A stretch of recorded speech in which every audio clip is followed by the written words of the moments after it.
From a land down under to the land of the rising sun, Mie Prefecture, Japan, for one of the most beautiful circuits in all of racing, and to one circuit which is one of only 2 figure-8 circuits on the iRacing service. We're heading to Suzuka here on RaceSpot TV and iRacing Live for the iRacing Grand Prix Series. Next.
Suzuka, 5.81 kilometers and 17 turns of absolute history built into championship decider after championship decider. You can't forget Senna and Prost. You can't forget 130R and Alonso's overtake over drivers like Michael Schumacher. And in qualifying right now, you feel that the racing is going to be all about who gets the best track position out on circuit right now. Qualifying currently underway, and I believe the final lot of laps looking to come in. At the top, though, for now, is the driver of Moritz Lohner for Huizenfeld Core Motorsports. But drivers up and down the field here are going to be looking for opportunities. It's hashtag Do You Mind Jake Sparey with Connery, Maddick, Connery, Simon Feigl on a lap in the 4 for the Evolution Racing team heading to 130R. Yeah, very, very fast to 130R. This is his first lap time, so let's see what he can do in terms of getting himself further up the field in terms of qualifying. Coming through the final corner now, it's a little bit, the track drops away from you a little bit there. The cars tend to get very squirrely coming through that final corner as he comes across the line. Only good enough for 10th right now. Meanwhile, at the front of the field, Kazuki Umeshima has gotten himself provisional pole by 0.4 of a second over Michael Partington, the Evolution Racing driver. And Kazuki Gun then at the top, 131.6, 4/10 clear on home soil as well. That's going to be very, very crucial between now and the end of this race. Still got drivers looking to set lap times here. We got likes of Joshua Rogers, the winner last time out, looking to make the concerted effort then up the hill, looking to go over the bridge that splits the 2 circuits together, and now into 130R, the fearsome 290 kilometers an hour left-hand bend, now onto the brakes, into the Casio triangle, one of the slowest areas of the circuit, right, left, and then the long right-hander, which is going to be really affecting tyres today, Connery, especially with the hot track conditions that we are going to be experiencing. No lap will be set for the driver of Joshua K. Rogers, and he's got one more to go. Yeah, it's looking at around about 42 degrees Celsius track temps out there, so that track is baking hot, and we may see some decreased tyre life as a result as Joshua K. Rogers heads his way through this very famous section, the S-curve section here at Suzuka. It's probably one of the best sections of racetrack anywhere in the world, and coming through up towards Dunlop now. He's setting very, very good corners right now, but he needs to set a lap time on the board to make sure he's in a good position for the start of this race. Coming through the second deck, then now is kind of an okay run through here. Now coming up on the run down towards the heavy braking zone of the hairpin turn. Some drivers like to take a couple of different lines through here as he takes it pretty much okay. Very good the apex there for Joshua K. Rogers, but he needs to get this lap clean and on the board. Mark A. Warburton's lap times are done, so he won't be able to improve any further on what he needs to do around here. Jorge Montañez to the line, 132.3. That's good enough for the second row, and Montañez will be happy with that. I'm not sure he will be able to get around for another lap. He just about will be able to. Josh Rogers, the next driver on circuit, looking to go through as things stand. It's Umeshima, Partington, Orozco, Montañez, Lohner, Domingo, Calistani, and Lathoris, your top 8 in this 17-car field. And now making the last gasp drive to the line will be Joshua K. Rogers of that TTLR machine. Gets himself the drive, 132.2. That's good enough for the second row. Only Partington of the Evolution Racing team to the line won't improve. PF Fabre of what is going to be, I believe, Blue Flag Racing is only position number 11 overall. I believe that was actually the Orion Race Team colour. I will have to look at that one again. Manu Domingo now making the charge to the line, and in this final minute, the times are tumbling, Connery. Yep, they are, as does Manu Domingo improve. Nope, that was an invalid lap time. That last time by must have gotten an off track somewhere out there on circuit. In terms of people on laps that actually count right now, is still Nicholas Rasmussen out there down in P number 13. Perhaps not where we expect him to be. Let's see if he improves on this lap. He's on the run down towards our 130R now. Yes, he's the last driver who has the opportunity to set an effective lap time, and well, it's going to be all about how he gets this run to 130R. Runs very wide on exit. Got to be careful about the off-track point that he may have accrued from that in the Gap SRT machine. Misses the apex, and it's going to be not a lap. We do believe he's going to back off of it, and that will probably be all she wrote. Qualifying then will be as follows.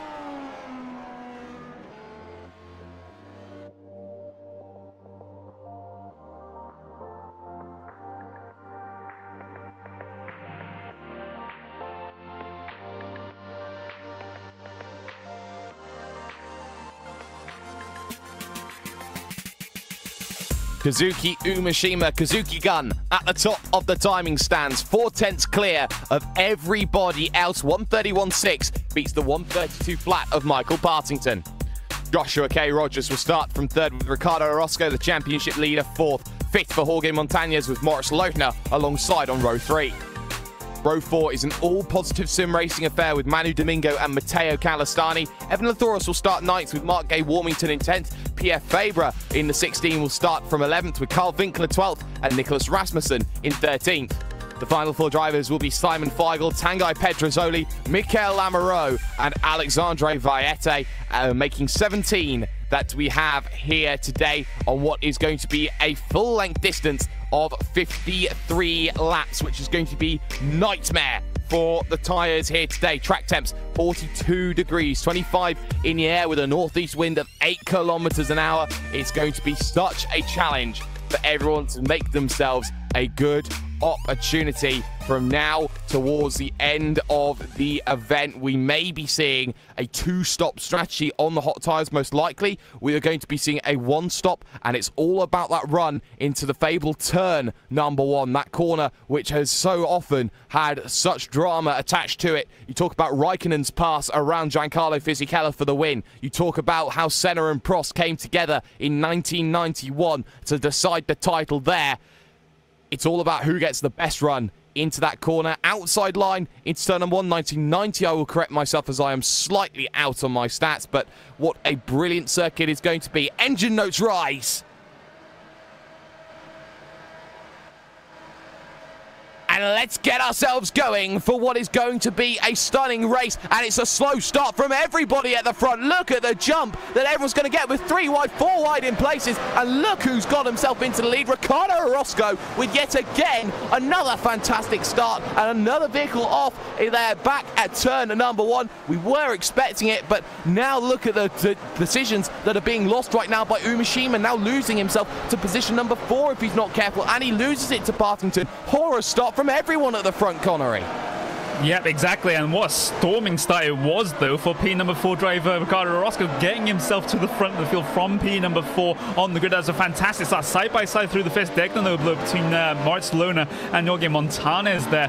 The first Massimo Vano driver just having to surrender that position for now as they head down into the hairpin for the first time. A little bit squirrely on the brakes for some of your drivers. All Constantine are up coming into there because Calistani looks like he's going to be losing a position here, maybe to Evan Lathoris on the outside of this long sweeping right-hander, but no, he has the favorable line through there, and maybe Evan Lathoris can make a move coming down into Spoon. Here he goes deep on the brakes, and the brakes lock up there, but he's going to be fine all nonetheless. Meanwhile, there's battling behind as well between Marky Warmington and Peter Fabre as well.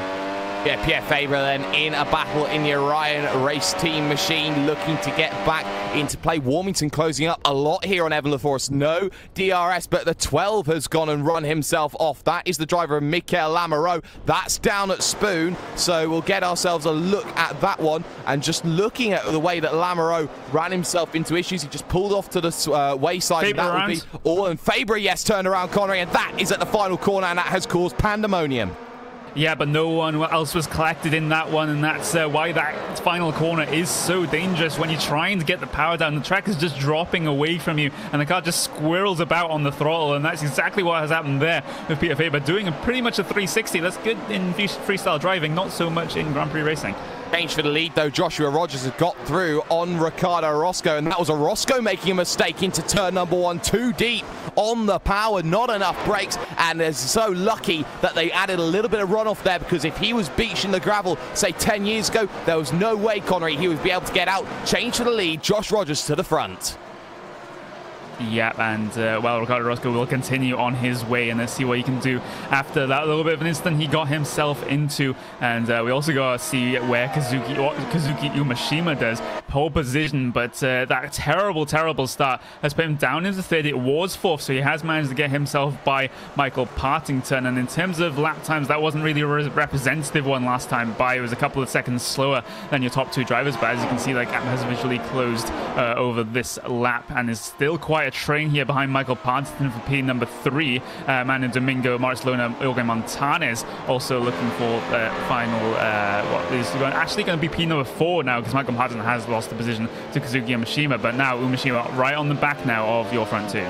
Yes, and being within that 1 second window as they head on to lap 3 means DRS will be able to be activated, and he is within 1 second just of the driver of Ricardo Orozco. So Umeshima making progress then here at the circuit of Suzuka, and the battle though going on P4, P5, P6 will focus on Lochner in 6th, looking at Domingo in 5th, who is already up 2 positions, and Michael Partington, who's down 2 positions after a terrible start with a lot of wheel spin coming off of the line. So for Michael Partington, it's now the recovery game that he's got to play. Montañez on the back of this train will be looking to try and get himself a very good result, pro stripe, as is Umeshima as well. So there is a lot of legitimacy in this field today, Connery, and that is going to be something that a lot of drivers are looking to exploit and try and learn, especially with the fact that we got ourselves a Suzuka race very, very soon in the iRacing World Championship. And sorry, that was just I was just reacting to Joshua Rogers pushing way wide coming through the hairpin turn, allowed Ricardo Orozco to almost run into the back of his gearbox there coming into the hairpin. So those are not the mistakes he wanted, but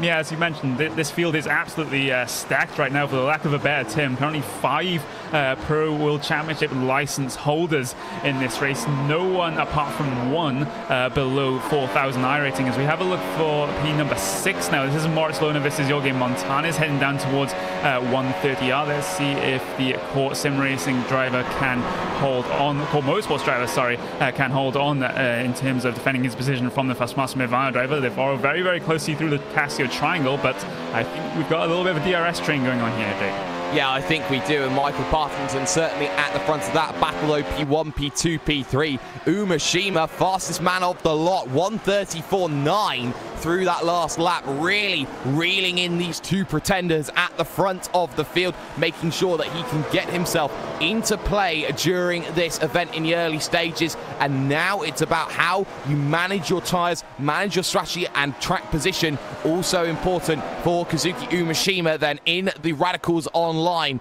number 5 machine as things stands. No position change for Jorge Montañez there through that section, Connery, but the opening section heading up through the S's in towards Degner 1 and Degner 2 is about momentum and carrying it, and that mid to high pace speed, which you normally see Red Bulls doing very well out. Lead battle though, here comes Orozco. He was close to Josh Rogers, but not a good run.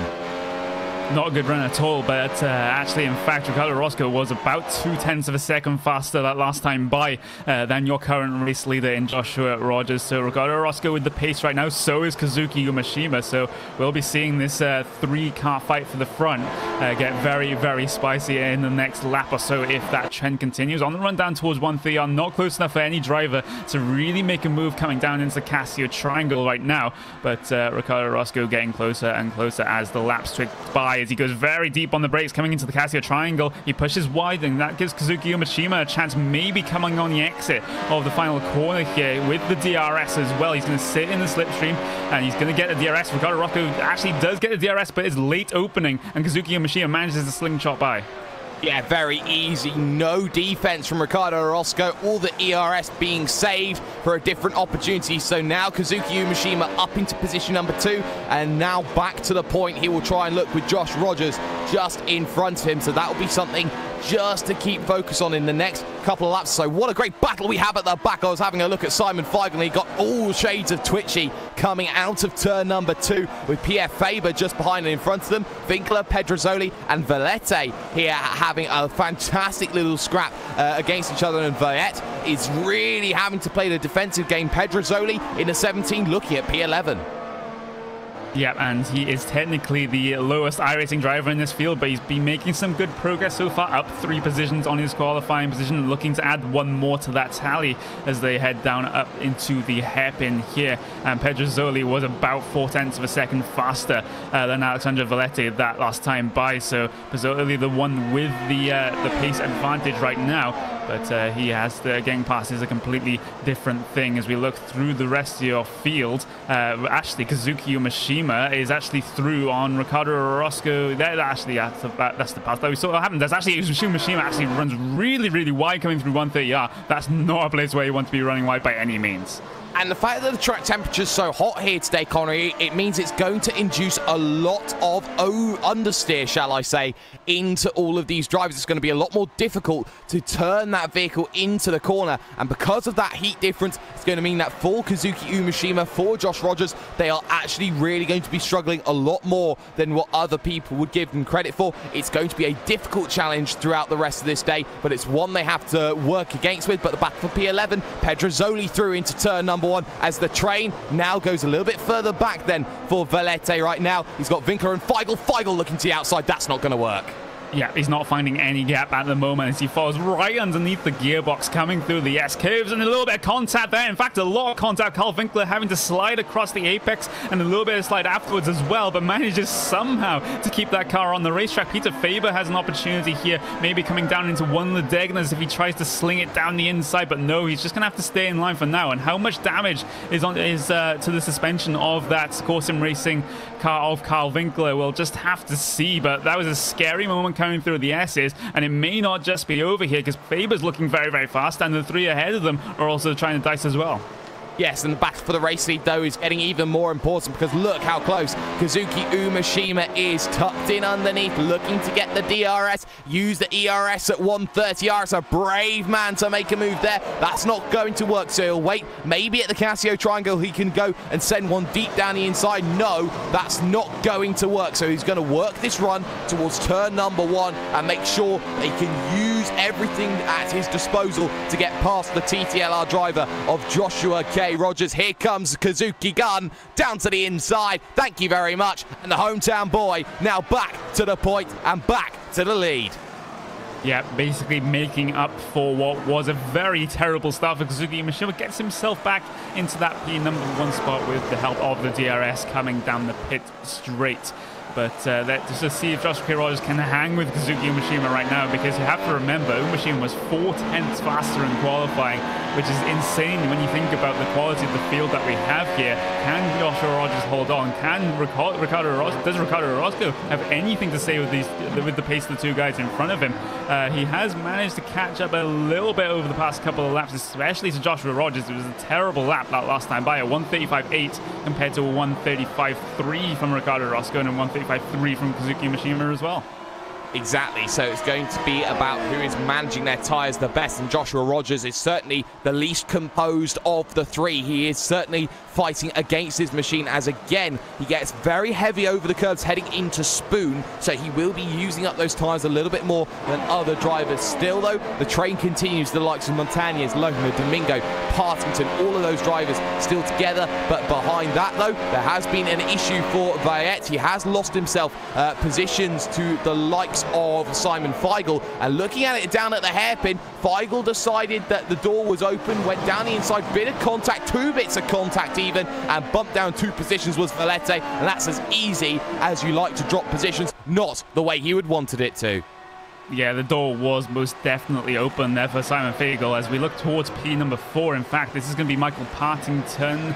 And actually, what has happened here is actually Maurice Luna, in fact, for P number 6. This is between Maurice Luna and Manu Domingo. They're heading their way through the S-curves right now. Jorge Montañez also involved in this trio as well. As were they battling coming down into turn number 1? In fact, yeah, because Maurice Luna did manage to get himself past Manu Domingo with the help of the DRS coming down the pit straight.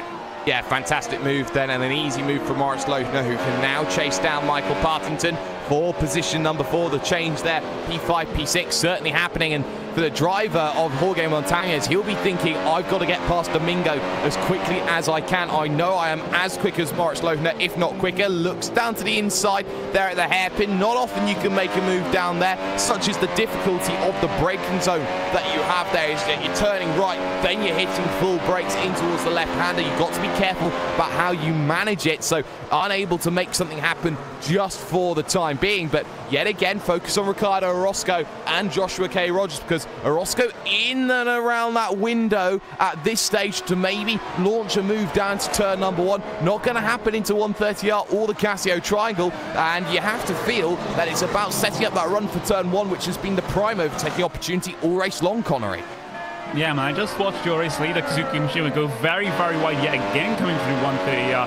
He won't be doing that too many times. Both DRS both in effect for the 2 drivers, P2 and P3. Here comes Ricardo Orozco down towards the inside of turn number 1. Has he upbraked himself? No, he managed to get it stopped. And that was a kind of a late lunge, but it's one that worked. It's actually Josh K. Rogers get a little bit of oversteer as we have a driver around, I think. Yeah, Carl Winkler down at the Casio Triangle, down onto the brakes. And guess who again? Feigl was close, but this time it wasn't his fault. It was a self-spin from Carl Winkler, who just carried too much speed into the corner. Hence, there was, Connery, a case of oversteer to be made as he was desperately trying to fight the machine back again with him. And again, it just didn't work out in his favor. Shame for Carl Winkler. He drops 2 positions because of that one incident. Yeah, 3 positions overall if you look at his qualifying efforts. So, but thing is, luckily for Carl Winkler and a couple of other drivers in this race, this is a full distance race here at Suzuka, 53 racing laps, and we also get another full distance race next week at Monza, which would be a fantastic climax to this series there at the Italian racetrack. But again, looking at these guys at the front, Kazuki Mishima still managing to pull the gap right now. It's actually looking towards the number 14 car. That was Alexandra Valette. Again, issues coming into the hairpin. Is this? Yeah, actually not with another car this time. Just himself oversteer on entry there as he clipped the grass to a little kink, right-hand kink before it, and then had trouble getting stopped for the hairpin. Had to take a trip to the gravel. Yes, he did, and that is really going to affect his tyres. He's going to have to wash that dirt off or just see to get that gravel off as quickly as he can, or he will be losing quite a bit of time. Battle O, P5, P6, P7 still hotting up right now. Montañez still not close enough, though, to get to Domingo, because Domingo has the ability to run on the coattails of Lohner, who has a little wiggle actually through turn 1. Slight correction, very well held from that driver in the Hoytzenvelcourt Motorsports machine. And again, the driver of Manu Domingo is struggling through this section, taking adverse lines here comparatively to the driver of Maurice Lohner, and that is just allowing the driver of Jorge Montañez in the Thrustmaster Movano machine to close right back up again. Yeah, I think the reason for that is Manu Domingo is sitting in that dirty air of the Core Motorsports driver ahead of him, and he's just not feeling as much downforce as he would like coming through the S-curves. And the S-curves are basically one of the most downforce-dependent sectors on the whole Formula 1 calendar. So loss of downforce there is quite quite a bad thing. It's actually Jorge Montañez down the inside of the hairpin. He will get the run off the corner, and I think Manu Domingo just lifted off on the exit the corner there just to let him through. Yes, he did there. Didn't want to be fighting into Spoon. So Domingo says, you know what, you're quicker. I'll let you go through. So thinking about the longer game right now is the driver of Manu Domingo. Through goes Jorge Montañez, now into position number 6. And that was a place where you don't normally make a move down into the hairpin. But because they were side by side, look how much time Montañez has lost in comparison to Maurice Lohner. That's about a second and a little bit more. That's going to be so detrimental to Montañez, who will have to do all that work all over again. Josh Rogers, though, has dropped a mile back in comparison to where Michael Partington is. And just looking at that, I believe that driver has really, really had some issues, Connery. Yep, he may well have done, but meanwhile, that battle we were just watching, in fact, Jorge Montana is actually losing the DRS to Maurice Lohnel that time by. He was very, very close to gaining it, coming through the DRS detection point. It was very, very close indeed, but he didn't manage to get it. So he has to make that time up on track here through the high downforce sections like this, the S curves, and he's trying all the best he can to get back within that DRS zone, because that is pretty much one of the only opportunities on this race circuit to make a pass coming down into turn number 1. Yes, it certainly is. And, well, the mistake from Joshua K. Rogers, just to segue back onto a point, was actually down at turn number 1 when he ran too deep into the corner, lost himself about a second and a half, puts him a second and a half ahead now of Michael Partington in the Evolution Racing Team machine. And that's the big danger that you have here, Connery. It may be a circuit where it is a little bit more forgiving compared to others, but the moment you step out of the line, you lose a second, 2 seconds, and it's about minimizing that as much as you possibly can. The battle at the front, it's a second and a half now in Umashima's favor. He's broken DRS, but crucially, Orozco is almost matching him for time at the moment. So it's a very good battle. We've only lost 2 vehicles so far from the 17-car field. That's Mikael Amaro and Nicholas Rasmussen. Yep, and both those cars with instance in the opening couple of laps in this race. Nicholas Rasmussen having an issue on the first lap coming into the S curves and just pushing a little bit wide, hitting the tyre barriers on the outside of one of the corners. Managed to continue on a few laps, but decided in the end to retire that car due to how much damage that was sustained right there. Is actually we're seeing the field spread out just a little bit here. The closest battles involve this trio for P number 5 as well. Lohnel gets a huge wiggle coming out the second turn there, and that's going to lose him a couple of tenths of a second at least, and will benefit Jorge Montanez and, of course, Manuel Domingo behind. And this circuit is very crucial, Connery, because this is one of the 4 circuits selected to be part of McLaren's World's Fastest Gamer iRacing qualifier. So in terms of getting valuable experience here, it is more than just I'm racing here for points today. I'm racing here for valuable experience for World's Fastest Gamer when it comes around at mid-September to early October. Yeah, exactly, and that's what most of these pro WC licensed drivers are doing right now. Kazuki Mishima, it could have a very, very good chance to score some amazing points here at Suzuka when World's Fastest Gamer rolls around, if he decides to participate in it, of course. And of course, a couple of other drivers in this field looking to do very well in that competition as well. Yeah, it's going to be an absolutely brilliant thing to see here on the iRacing service. Getting someone as big as McLaren as a real-life racing team involved in esports. It's just brilliant.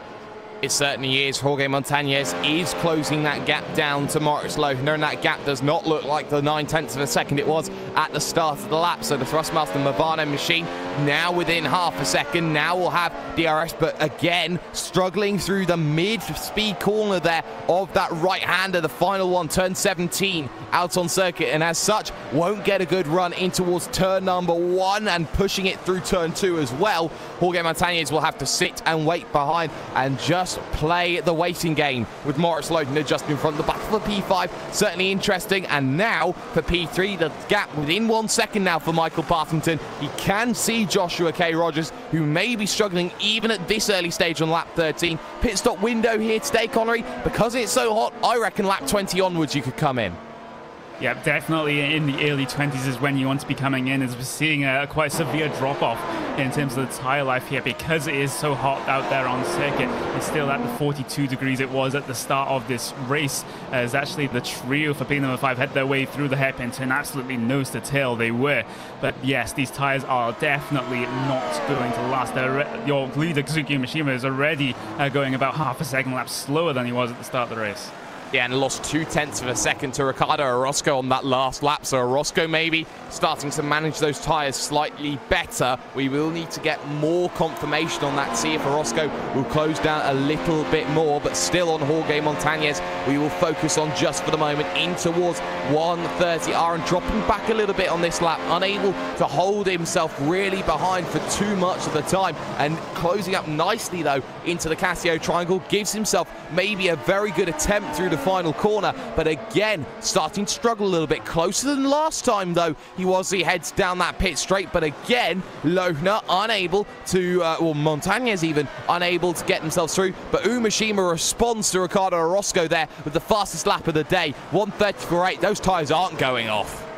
Yeah, fastest lap out of nowhere there for Kazuki Umeshima. Absolutely flying at the front of the field at the moment. The gap is almost edging around about 2 seconds. In fact, it tips over the 2-second mark right now on the relative timings.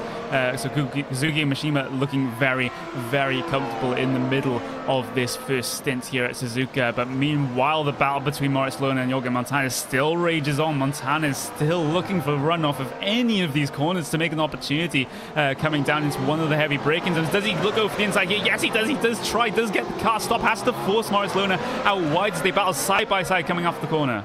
And it's a good effort there. Montañez likes that place to make a move. Oh, big wiggle. He gets so lucky there that he's managed to hold that. Montañez with absolutely amazing reflexes and somehow no damage. And Warmington also turned around as well. And Tanguy Pedrozzoli involved in that one as well at the hairpin. Let's take a look at that. So Pedrozzoli looked for the inside. Contact between the two. Big contact between the two. Feigl gets caught. Turned around goes Pedrozzoli. All a massive chain of events, and suddenly from nowhere the race has lit up, Connery. Yep, and Tanguy basically trying to do his best Jorge Montañez impression coming down into the hairpin, but a little bit more unsuccessful at it, shall we say, running into the back of Mark A. Warmington. I don't think Warmington's going to be very happy about what has just happened there, but yeah, this race has just all of a sudden just got all the excitement pumped back into it. And, well, let's see with this battle between Moritz Lohner and Jorge Montañez. Montañez still not able to find a gap anywhere on this circuit. And also Umeshima, that's your race leader. He's in the gravel. Yes, off at Dunlop there. Kazuki Umeshima loses the race lead. No contact, no spin, no nothing. He gets himself, the rear's just lighting up a bit, very near, and then he finds himself in the gravel, waiting to come back on the off-camber corner, and just like that, Ricardo Orozco back to the race lead. Umeshima's got to do the work all over again. Yep, and let's see how the tire life of the tires has been affected because of that slide coming through the top of Dunlop right there. But yeah, that's exactly not what Kazuki Umeshima wanted. This again messes up spoon curve there as well, getting a little bit of a slide on. Those tires are not happy on that Radicals Online McLaren MP430 there. As meanwhile, Montañez and Lohner, they're still going at it, and Lohner took a little bit of a wider line coming through spoon curve there, but manages to somehow benefit of it, get the benefit by getting the better run off the corner there coming down towards 130R. Yes, and 130R hasn't been the big overtaking ground here today. It's about how you can make this big run out of the Casio triangle and towards turn number one. Gap at the front, 1.2 seconds. Wiggle, though, from Moritz Lohner through the final corner. This allows Montañez the advantage he had been so richly waiting for. And now, side by side with DRS in his favor, he will move to the inside. And Montañez finally gets himself through on lap 16 of the event. Nothing that Moritz Lohner could have done in ways of defense. And that's a very astute move from a very good driver. So now Partington versus Rogers we focus on. Look at that gap. That one's still around that 0.9 of a second marker, and Rogers manages to sustain the bleeding for now.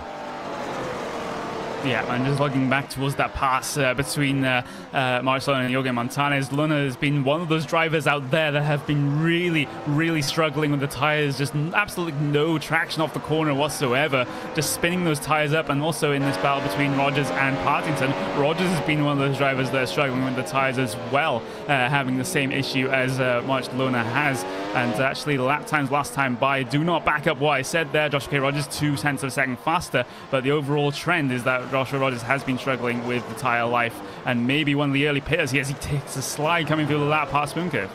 Yes, he does. So now he is really starting to wear out those rear tyres, and you can see just how much the driver of Michael Partington is closing in at 316 Ks. He's got 3 Ks on Josh Rogers there through 130R. Big wiggle out of the corner, and very good save from Josh Rogers. It was manageable in towards now the Casio triangle, and he is starting to really feel the pressure. He stays out then on lap 16, heading towards lap 17. We're not expecting the two stoppers to really come into play, but what we are seeing is maybe a lot more difficulty in and throughout this race. And Umeshima now dropping back a little bit, loses 0.2 of a second. Rogers He is really playing with the devil right now. It's tempting to see him have an accident, but right now he is just holding it on that limit, if not crossing it at times. Yeah, he's just holding on to those tires right now. I wouldn't be surprised if he's one of those drivers that come down for an earlier stop. Meanwhile, side by side coming into the first corner between Peter Faber and Mark Warmington. Of course, Warmington was one of those drivers that got involved in that incident with Pedrozzoli coming down into the hairpin turn, and that's just Peter Faber in that Orion race team car making his way by up into what is going to be P number 11 for that particular driver as we head closer and closer to pit stops. Yes, we are, and Pierre Faber makes that move, and makes that move very, very well on Mark A. Warmington. Both struggling there. Wiggles for all of them through Dunlop there. Very difficult corner to get right, and unfortunately, the final corner that Jules Bianchi, the late Jules Bianchi, certainly had in Formula One, and in all of racing, you could argue as well. Ricardo Orozco, though, at the front of the field, pulling away that gap now. Umeshima just has nothing, and he does have a tendency to use all those tires. I remember a race last year where he put the machine up on the front row with Mogar Filio, and he just dropped backwards and backwards and backwards through the field and was about P17 around 20 laps through the race. So radicals online and wearing tires, they do go hand in hand. Look at the gap though, it was not the best of laps. 136.3 meets 135.4. That's a second in that lap alone that he has just lost. Yeah, and we've got to say that Ricardo Orozco is one of these drivers that are really, really care for the tires, really baby the tires around the racing circuit, and that just really benefits him later on in the stints like we're in right now. And you can just see he's setting some very competitive lap times indeed. Fastest of anyone last time by the only person in the 135s, and well inside the 135s at that in this whole field. So Orozco definitely meant to be at this stage in the race, but that could all change when we hit pit stops in just a couple of laps time, I think. Yeah, it certainly can. It's all about that pit stop window, and any one wrong pit stop move can put you in jeopardy, especially when it's a tight, narrow pit road to get yourself down into. You pretty much have to dive right off of the racing line down onto that lane, Connery, and when you get onto that lane, you then have a wide expanse of pit road with a very difficult exit, actually, right onto the racing line. Yep, you see, you have to be very, very careful when you're exiting pit road here at Suzuka, as your leaders head their way through 130R right now. And if we can get a look at the pit entry, and the pit entry is relatively tricky as well. Not the hardest pit entry ever in Grand Prix racing, but it can go as a little bit of an issue, especially with how narrow that little bit of track can be coming into there. But as you said, pit exit is definitely the more dangerous of the two ways on and off of pit road, as actually Moritz Lohner has managed to catch his way back up to the back of Jorge Montañez here. Will have DRS coming down the pit straight. Early defensive inside line, or rather the middle of the track there for Jorge Montañez, but he is well ahead and not under threat from the move coming down into turn number 1. But Lohner still isn't giving up yet. He actually was around about 3 or 4 tenths of a second faster that last time by. Yes, he was, but he got his corner all wrong through turn number 2, dropped back another couple of tenths of a second. So already we are starting to see here drivers trying to experiment, and there is Lathoris off then for the Gap SRT machine at turn number 1. The purple machine on screen is the replay, and he gets himself on the curb trying to angle that machine into turn number 2. But it is one of the difficulties there, Connery. It's braking whilst turning, and that in this machine is tougher than anything else that you will have to ever encounter. Yeah, it doesn't really want to do those two things at once, and getting on the curb just exacerbates the issue there for Evan Lathoris. Had to wait and hold the brakes to let Simon Fagel get past. That's going to lose him yet more time, and he is going to be down the field a little bit here and down into P at number 10. Meanwhile, the battle for P number 3 is still closing up bit by bit as Michael Patterson tries to hunt down the car of Joshua Rogers in front of him. Again, he's one of these drivers that can get there, but he can't really find a gap. No, he can't, and he was struggling through 130R and wondering whether Joshua Rogers has a better downforce package right now. It is one of those difficult circuits where you do have to try and work out what is the best idea. In fact, Partington dives in on lap 19 to start lap 20. I believe I am dead on perfect with my pit stop window, Connery. You are, as Michael Partington will be the only one heading down pit road so far. Let's see if anyone else joins him down on the lane. Will Simon Fagel join him, and will Evan Lathoris join him? We'll just have to see as Michael Partington just gets himself stopped in his box right there. And it'll be a very, very quick tyre change, as these Formula 1 pit crews do, and he will be off and away going past the green cones. Yes, and though he is getting past the green cones, there's a battle in front of him that he's merging into as Winkler goes through on Mark A. Warmington. So Partington now drops behind all of it. In fact, Winkler goes wide in the core sim racing machine, joins back out on circuit, and Warmington gets, Partington even gets lucky. Warmington just in front of him as well. Partington and Warmington, you could not make two more difficult names to put together right now, who are so very, very similar, Connery. Yeah, and Michael Partington on those fresher tyres is just going to be absolutely multitudes of seconds faster than Mark A. Warmington right now on those fresher tyres. And this should be short work for Michael Partington, but who knows what Mark A. Warmington can do right here. He's not lap traffic. He has the right to defend his position all he wants. As again, he's going to defend it coming down into the hairpin turn, but that is all in vain as he pushes wide and has to let Michael Partington through.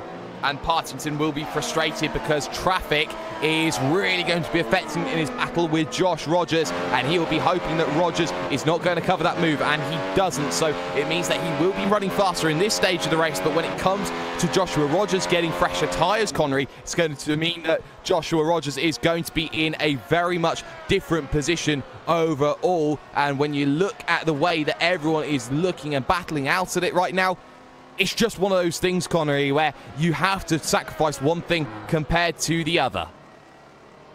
Yeah, it is. And meanwhile, Moritz Lohner and Jorge Montanez both down onto their pit stalls at pretty much exactly the same time. But Jorge Montanez in that Thrustmaster Movano machine managed to be getting away first there, and they're going to just merge just right behind Michael Partington. In fact, Jorge Montanez gets ahead of Partington, and Moritz Lohner will have to be behind Michael Partington there. So that was very, very close indeed. Marginal stuff in the pit stops. And that's the traffic coming into play. Lohner was 0.3 of a second slower on the stop, and Jorge Montanez then gets the jump on Partington, who will be even more frustrated as they all close up to the Orion race team machine of Pierre Faber just in front. And Josh Rogers turned around in a number 2 machine. That one coming out of the hairpin over towards Spoon. Looking at the replay on screen, it is a corner many people take for granted. He was over the curb actually for what is the moto circuit layout, and he just clipped that curb, unsettled the vehicle. As easy as that for Josh Rogers to be out of the race. Very heavy impact. Yeah, heavy impact with the rear of the car into the barriers right there. That's going to absolutely destroy the diffuser and rear suspension right there. So I won't be surprised if Joshua Rogers actually comes in and retires that car right now, because he's going very, very slow down the pit straight here under the Panasonic and Dunlop gantries there. And, well, that's going to be pretty much the end of his race right here, because, yeah, he's going very, very slowly indeed. Evan Lathoris has just passed him there for position, and he's going to bring that car down on towards the lane, I suspect. Oh, look at Montanez and Feigl. Look at Faber bail out of it wide on the right-hand side. Saw the train of machines behind him, and there was a massive, massive bailout there from the driver of Pierre Faber. Wanted nothing to do with it. Down to pit road he goes. Josh Rogers down onto the lane as well. But look at this. The driver of Jorge Montanez under pressure from Partington goes to the outside to try and make the move. Looking to up and under. That's not going to work. Great mid-speed cornering and holding that pace from Jorge Montanez. He gained about 0.3 of a second in that first 2 corners alone. Yeah, absolutely fantastic stuff as these three start to dice what is going to be P number 7 out there on circuit, but that means a lot more considering there's a lot of drivers still yet to come in and have their schedule stop, as Michael Partington has a huge twitch coming through Dunlop there, gives the run to Moritz Lohner, but Lohner's not going to be close enough to make a move coming down into the first Degner. But will he be close enough coming into the hairpin? No, he gets a terrible run coming out the second Degner and just has to file in behind just for now as he closes up deep on the brakes coming down into the hairpin. This is fantastic stuff, Jake. It is. It's beautiful to watch between the two of them right now, as your leading pair have decided that they are going to stay out on circuit for the moment. So for Montanez, Partington, Lohner now looking more like Partington, Lohner in this battle, as Josh Rogers is confirmed out of this event. Lohner now looking to try and use all the pace to his advantage, but has been unable to follow in the tracks of the driver in front of him, Michael Partington. Because of that, he is struggling here to really make positions where his raw pace, you could argue, is a very, very high raw pace. So he's struggling to make those moves, and again, through the Casio triangle on towards turn number 17, he's just unable to stick within half a second as Evan Lathoris now decides to dive onto the lane. Yep, and Marcelin is going to get a DRS here, but his problem is that Michael Partington's also going to get the DRS off of Jorge Montañez in front of him, so that basically negates the effect of the whole thing. As these guys just spread out just a little bit in your midfield right now. We still have 5 drivers at the front of your field. The likes of Ricardo Orozco, Suzuka Mishima, Manu Domingo, Matty Calistani, Simon Fagel have yet to bring their cars down on towards the lane. Same with Carl Winkler and Alexander Valente there. So those are the drivers that have not stopped just yet. Just expect them to, if not on this lap, on the next couple of laps. On the next couple of laps, then the eyes will certainly stay in this moment. The battle here for Montañez, Partington, Lohner, shall I say, still going on, but eyes though still to Ricardo Orozco, who should be one of the last drivers to come down onto pit road. Will cover when Umeshima decides to dive down onto the lane, and he won't dive down onto the lane. Game of chicken between the two, and if they're not careful, they will allow the likes of Montañez, Partington, Lohner back into play. So let's get ourselves Racebot TV fan immersion for the time being. Let's look at Maurice Lohner as he tries to get around Michael Partington.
Leader is in onto pit road. Calistani will follow in pursuit. So Ricardo Orozco in, and I believe that's also in is Kazuki Umeshima, who will get the jump. So Orozco with a big long stop and looking at it down onto the lane. Keep an eye on his pace as he looked to hit the commitment cone, and he was very late on it. So that is a stop and hold there for just going too quick, and that has given Kazuki Umeshima the lead back again. Montañez now position 2 on circuit. Partington, Lohner and Domingo. So Orozco behind even all of that. Fantastic scenes being done, but Orozco, a crucial mistake from the championship leader. Yeah, that was very strange because he did get the car slowed down for the cones just in time, but then he sped up in the without the pit limiter on, and basically forgot to put the pit limiter on, and then got that penalty, a 15-second stop and hold penalty. Luckily, he doesn't have to come back in to save that. He managed to save it during his pit stop, and well, if he did that coming off of pit road, then he would have to come all the way back in down the lane, take the pit lane time and the stop and hold penalty as well. But yeah, that's not what you want, especially when you're leading in the race and coming in to do a pit stop. That's definitely not the best way to do things. No, it certainly isn't. So now the work will have to be done all over again for the number 3 machine of Positive Sim Racing, Ricardo Orozco. He'll have Domingo, his teammate, the first that he will have to negotiate. That'll be the easiest off the lot, you'd think, Connery, because Orozco being the quicker driver, you'd think team orders would be in play with him and Domingo.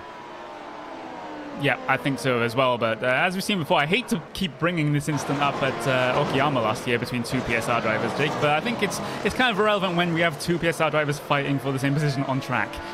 On a Japanese track as that as well, so there is a little bit more relevancy to that. So Orozco will look to try and get around the driver of Manu Domingo as quickly as he possibly can. Alexandre Valete is, I believe, out of this event down on pit road. We still have some great battles like the Thoris versus Feigl going on right now for P9, P10 out on circuit. So Evan Lathoris, who did have those struggles, now behind Simon Feigl and will need to find a way past sooner rather than later. 135.5 meets 135.7, so he's going the wrong way about it. Now 999 tenths of a second behind. Yep, and that was around about 0.2 of a second slower there for Evan Lathoris there in terms of his fight with Simon Feigl. But meanwhile, Ricardo Orozco and Manu Domingo has to push wide coming through the hairpin. That's going to be a very, very easy move indeed for the Brazilian driver of Ricardo Orozco, and perhaps the best way he could have negotiated that there without going side-by-side battling with his teammate. That looked a little bit forced there from the driver of Manu Domingo, so team orders you'd feel after that move. Certainly in effect, Ricardo Orozco. Time to give chase then to Maurice Lohner, who is being dropped now by this group of Partington and Montañez. So Montañez and Partington working together. 5 seconds back, though, of your race leader, Kazuki Umeshima, who rounds himself through the final corner. Just to get an idea of what his pace is coming up to speed, it is nothing that we can really see at the moment, but for Jorge Montañez, 134.8 brings the gap down by 1/10 of a second. From now to the end of the race, you've got to be closing by about 0.2 of a second a lap, Connery, to put any sort of meaningful pressure on here. But with Partington behind, he is being forced to go forward. And right now, we could be having the technical difficulty gremlin with Kazuki Umeshima, and that could be what we don't want to see. We saw it with Vendaval with 4 corners to go yesterday. I think we've lost it. Second time in a row. Leader is gone. Yep, that looks to be the case for the moment. Meanwhile, Carl Winkler finally decides to head his way down on towards the lane, as we're still seeing those signs of Kazuki Umeshima.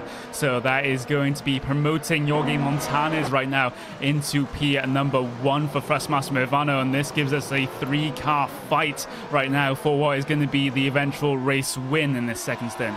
It is, and that is crucial because Montañez, who started the race in position number 5, had to scrap for P5, P6, P7, has proven that you've got to keep your nose clean and you will be in some great scraps for the race lead overall, and that is what we're looking at here. Partington in second position, and it is confirmed it's technical issues for Umeshima. He is now out of the race picture, you will have to say, and what a shame for Kazuki Umeshima on his home race, dominating in front of everyone else, and then suddenly one small mistake, like a technical issue, and bang, your race is gone. Yeah, an absolute shame there for Umeshima. He won this race last time we were here in the Grand Prix Series and was looking to add another race win to the wins at Suzuka there. But unfortunately, these things do happen and we just have to take them on the chin. But we saw it again at VLN for Vendaval. They had a very, very horrible little encounter with issues there as actual battle for, this is going to be the race lead here. Michael Partington still trying to chase down the Movano driver ahead of him, and the gaps were very, very close last time by, and the lap times were very, very close last time by as well. We have currently 11 people still running in this race. Wow, so we've had a big loss in terms of drivers from 17 to 11. We've lost a third of the field in the opening half of this event. In the second half, as we are right now, it's about how you manage yourself from here to the end. We may see the 2-stop come into play with just how the tyres are going to be working. Oversteer certainly not being a factor. Understeer certainly is. So now it's all about the race for the top 3. Lohner, who is about 1.2 back here of Partington, needs to stay within a second to really keep himself in the fight, but keep an eye out though on Ricardo Orozco. 134.2, his last lap was half a second quicker than your race leader. Orozco is the man on the move right now, Connery, and everyone has got to play defense against the positive sim racing driver. Yeah, this is basically just setting up for towards the end of this race right now with how fast Ricardo Roscoe is going right now. It will be 25 laps to go this time as they cross the line there, and not close enough for Michael Partington to make a move on your race leader, but Ricardo Roscoe is still the man on a mission right now. Again, another 134.5. And that is around about almost, well, it's going to be 7/10 of a second faster than Moritz Lohner ahead of them. It's it's much quicker than the top two drivers as well. Half a second faster than P number 1 and 4/10 of a second faster than Michael Partington. Ricardo Roscoe, the man to beat right now. Yes, only 4.3 seconds back and 2.2 off of Moritz Lohner in the number 1 machine. So for Ricardo Roscoe, it's about, can I make my way past these 3 drivers to reclaim the race lead and take it overall? Remember, they've still got Domingo behind, who could play a factor towards the end of the race if Lohner starts holding up Ricardo Roscoe, if even Partington and Montañez start holding up Ricardo Roscoe. But this is what we do start to see: teams who are looking to try and get that pro license, getting themselves sorted up, maybe world's fastest gamer as well. They are looking to make a statement here today, and drivers like Ricardo Roscoe is looking incredibly sharp. Yeah, I fully expect that if these drivers go for it, Ricardo Roscoe and Michael Partington will be at least 2 of the big players in that Pro Series in the autumn, and it will be absolutely fantastic to see who gets those very coveted Pro WC licenses to compete in the World Championship Grand Prix Series. Of course, it isn't a guarantee, but because, of course, there's a selection of drivers that don't qualify fast enough on the races for the World Championship Grand Prix Series. So you still have to put in some decent qualifying times, but for the drivers of the caliber of Ricardo Roscoe and Michael Partington, I don't think that'll be too much of an issue. Another 10th pulled away by Jorge Montañez on that last lap. Partington now 7/10 of a second back of the Thrustmaster Movano driver at the front of the field. For Roscoe, though, looking at his times, 1:34.3, shall we say. Lohner responds with a 34.9, but still another 6/10 of a second wiped off the chalkboard, brings the gap down to the overall leader to 3.7 seconds. And a Roscoe right now looking like he is going to be within the 1 second window at the end of this lap to get himself DRS on Moritz Lohner, and Lohner trial by fire in a McLaren MP430. He will have to hold off the hard-charging Roscoe. Yeah, this is going to be a test of the Moritz Lohner defensive skills here as soon as Ricardo Roscoe manages to get himself close enough to even think about making the move. But I still don't think he's within DRS just yet, is Ricardo Roscoe. He's around about a 10th of a second off of getting that, but if he has a monster run coming through 130R, then that could be a possibility coming down the pit straight, but I don't think he's going to get it this time. It's going to have to be next time that he gets the DRS, as all the top 3 actually close together. Yes, they do. So they're starting to bunch up just a little bit. Eyes on Roscoe. Will the flap open as he crosses the start-finish line? No, it doesn't. So that's going to mean that he is outside of that 1 second window. He's within 9/10 with the fastest lap of the event, 1:34.188. So Roscoe has just turned up the wick a little bit more. And Moritz Lohner now will be feeling the full brunt of the effects, now within 9/10 of a second. So was outside a second, Connery, heading to the DRS marker. But once he was inside that DRS zone, he was under 1 second, still unable to open that DRS flap, and that's so crucial for him. Yeah, and the only hope now is that Moritz Lohner puts in an absolutely storming lap to try and get it within the DRS zone of Michael Partington ahead of them, but he's just losing time pretty much every single lap. He lost 0.2 of a second to Michael Partington that last time by, and with Ricardo Roscoe all over your rail, that's definitely not what you're going to be wanting, as actually Ricardo Roscoe's tyres are actually 4 laps younger than Moritz Lohner right now, so he has the tyre advantage, has the pace advantage, but does he have enough of an advantage to get himself past coming down through the DRS straight? I think he has, and I don't think it'll be much of an issue for Moritz Lohner, but never say never. Never say never indeed, and he has really closed up onto the rear of Huizenveld Core Motorsports driver. So now the battle for position number 3 on circuit. The final step on the podium heats up a little bit more. Roscoe through 130R, studying his target just in front of him. Little wiggle on the brakes from Moritz Lochner there. That's going to compromise the run through the second half of the Casio Triangle. And now onto the straight. No DRS for the German driver, and Moritz Lochner now under a lot of pressure to the inside. No real fight there given. Orozco up onto the podium, and within 2.5 seconds of your two race leaders of Partington and Montañez. Montañez leading still, but Partington close 2/10 on that last lap and is being forced to run incredibly quick lap times on 4-lap older tyres. Yeah, he is, and now is the time for Ricardo Orozco to turn up the afterburners even more. He has enough time in this race to make this work, and actually more than enough time. He's very thankful that it is a full distance race. We're currently around about 21.5 laps away from the checkered flag here, and this is setting up to be relatively speaking a grandstand finish here if Ricardo Orozco can first get by Michael Partington, and then he has the issue of the Movano driver of Jorge Montañez to deal with as well. So setting up for a fantastic battle for the front here.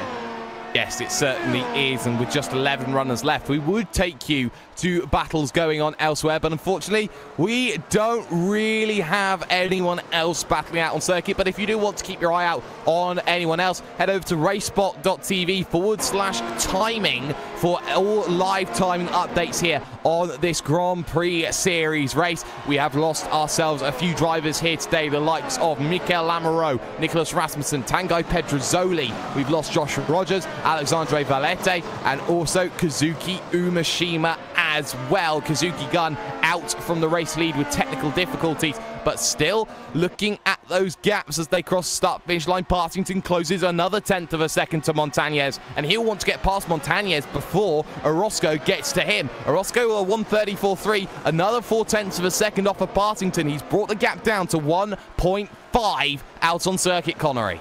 Yeah, time is running out for Partington here. He really wants to put Jorge Montañez between him and the charging Ricardo Orozco, but every single corner, every single lap, he stays behind Jorge Montañez. He's becoming under threat behind from Ricardo Orozco, but it doesn't look like he's doing enough for the moment as they head their way through the two Degners here and under the bridge where the track basically crosses over itself. It's very a rare feature for a Grand Prix circuit, but it's a feature here at Suzuka. It's actually trouble for both of leaders coming down into the hairpin, just very, very twitchy indeed, and it just allows Ricardo Orozco to gain more and more 10th of a second.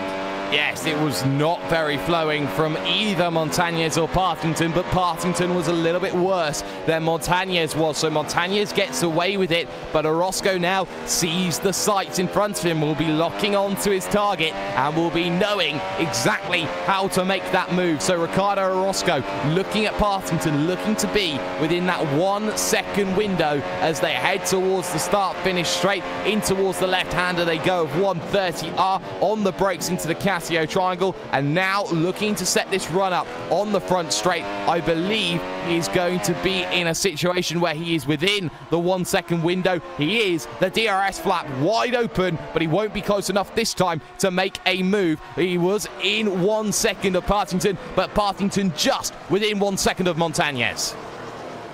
Yeah, he was, and I don't think that Michael Partington had DRS there, even though he was within 1 second on the straight. Maybe he wasn't 1 second, at least 1 second behind when it was time for the DRS activation point. So that gave Ricardo Orozco a run coming down the pit straight, and it means that he is in prime position now to set up a move somewhere on this circuit. And through the first Degner, still not carrying as much speed through there as perhaps he wanted is Ricardo Orozco, but this is where one of the places where he's very, very good at coming down onto the brakes into the hairpin. As he looks, he just closes up under the brakes there. Just absolutely fantastic stuff there from Ricardo Orozco, and now Michael Partington is looking very, very vulnerable. He is in the Evolution Racing Team machine as the Positive Sim Racing driver now into Spoon, that these drivers go on lap 34 out of 53, looking to start lap 35, which will signal 19 laps to go in the event, and for 19 laps to hold off Orozco, I think you're asking a little bit too much at this stage. Other battles that are still going on is the Feigl-Lothoris one. Lothoris starting to come back into it compared to Simon Feigl, close 6/10 of a second, but we'll focus on this one. On the brakes into the Casio Triangle, goes the drivers, then Montañez, Partington, Orozco onto the front straight. They will go once again, and now Partington will be in 1 second, has the great equalizer of DRS, and Orozco will have to do it somewhere different, and that's crucial. This is testing the racecraft of the positive sim racing driver. Yeah, it seems like Michael Partington has that car a little bit more trimmed out than Ricardo Orozco, and also he benefited from a very good run coming out of the final corner, and that may just be his saving grace, at least for now, at least in delaying this move from Ricardo Orozco. As Ricardo gets a little bit of oversteer coming through the S-curves, those tires now starting to get away as we get in towards the second half of the stint here, and we know how the tires from the first stint held up. They didn't really hold up. No, they didn't really. So now it's about how much tyre life am I using. If Partington can just keep Orozco behind, Orozco's tyres are going to get a little bit more chewed up every single time he heads around a corner, and then that tyre advantage will be neutralised again and again. But crucially, Partington must stay within a second of Jorge Montañez, or the great equaliser of DRS goes away from him, and that's the big issue here for Montañez. He will also want Partington to be within 1 second of him at the DRS zone, because of the fact that you realise Montañez, as soon as Michael Partington's picked off, he's next. Yeah, he is, and he wants Partington to just hold up Ricardo Orozco as much as he can, especially coming through sections like the S-curves and giving the dirty air there to Ricardo Orozco. Orozco's going to get a good run through here, and it's going to be a DRS pass coming down towards turn number 1. It's going to have to be defensive inside line for Michael Partington, but he's defending in vain, or is he? He actually holds the position coming down into turn number 1 and 2, and Ricardo Orozco has to try again. Yes, he does. So there's the good defense, but the defense puts him outside of a second now. It definitely didn't have the DRS into turn number 1, but now Montañez run away. That's the question the Movano driver has to focus on. Run away. And upside down, we have a vehicle right now. And Connery, I wonder who it is. Yes, Feigl. Yeah, Feigl turned around, and wow, he had a major incident coming through 130 yards. Just a huge twitch coming off the corner, heavy into the barriers there, going through a couple of barrel rolls as well across the racing circuit. Wow. It reminds you of the Toyota incident that you saw early on in the early 2000s. One of the first ones, I believe it was Alan McNish, who had the massive incident. So very, very similar in that sort of respect. But in that situation, snap oversteer, it certainly is very unforgiving. And Feigl will be very fortunate that this is just sim racing and not actual racing. Indeed, we're down to 10 runners here at Suzuka, but still the battle for second looks to heat up, because Partington still holding the defensive line, looking to stop the unsurmountable charge of Ricardo Orozco on the brakes into the Castillo Triangle. Yet again, is the setup going to be good enough for the driver of Ricardo Orozco? Not as good as last time. That's something crucial to keep an eye out on, but he gets a super run coming out of the corner. So now Partington, thinking about going defensive, was still within a second, but that time actually managed to close slightly on his lap times there. They're all running 134s late, so now Orozco's stuck and he has to get past. Murrayisms are plenty. Yeah, Jake, I have to wonder if the DRS is actually working with Michael Partington's car, because he was within the 1 second mark coming into the activation zone just a couple of times by, but it didn't seem that that rear wing flap opened on his car, so he may have a little bit of a problem there, I guess.